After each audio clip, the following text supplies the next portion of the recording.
Reasoning reasoning यानी logic यानी इस्तदलाल, ये हमारा एक हाईएस्ट कॉग्निटिव फंक्शन है।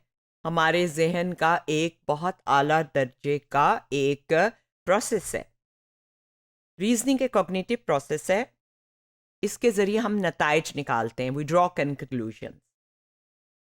The cognitive processes by which people start with information and come to conclusions that go beyond that information. हमें एक इंफॉर्मेशन होती है, जब नतीजा निकालते हैं तो जो हमारे पास नतीजा आता है वो उस इंफॉर्मेशन से बियॉन्ड होता है। रीजनिंग हमारी डिसीजन मेकिंग यानी फैसले करने की भी बुनियाद है आम जिंदगी में।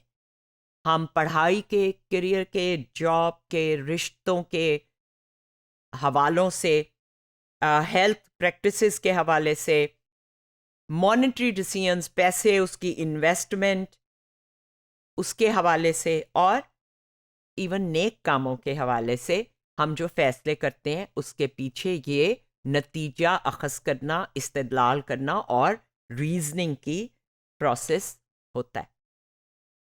रीजनिंग की टाइप्स होती हैं। डिडक्टिव रीजनिंग जो है वो मसलन ऐसे है कि किंग एडवर्ड मेडिकल यूनिवर्सिटी जो है वो किसी एप्लीकेंट से रिक्वायर करती है कि वो एंट्री टेस्ट से पास हो तभी उसे दाखिला मिलेगा।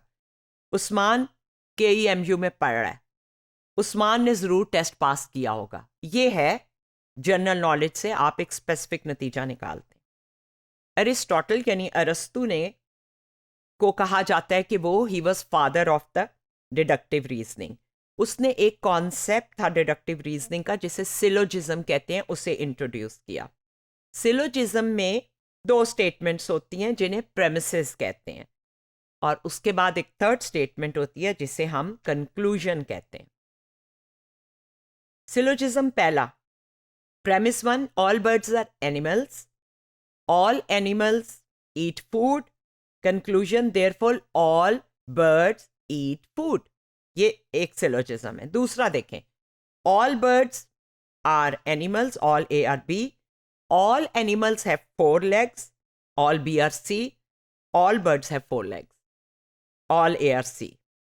Now, the syllogism 1 is valid and also true, but syllogism 2 is valid but not true. A syllogism within itself can draw a conclusion which is valid on the basis of 1 and 2, A and B, but when you draw the conclusion, it may not be true, but according to that reasoning, it is valid.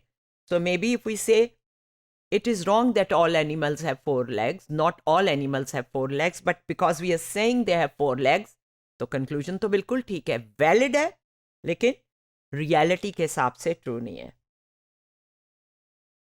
Conditional syllogism have two premises and a conclusion. The first premises has the form if-then.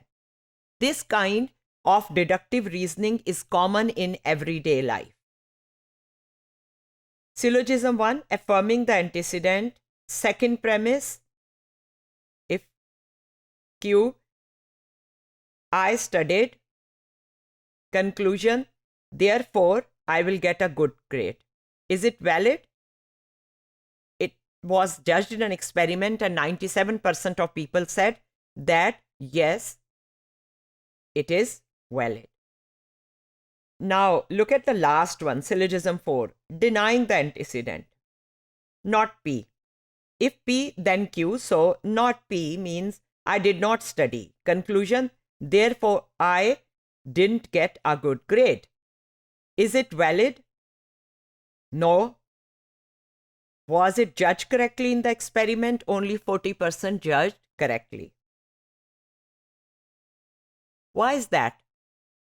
Your statement is saying if P then Q. It is not saying if Q then P.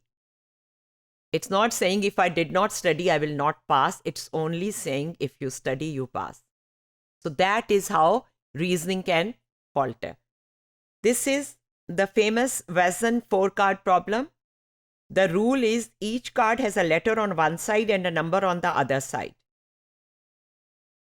अगर आपने इस rule को test करना है तो कौन से cards को पलट के देखना पड़ेगा कि ये रूल दुरुस्त है।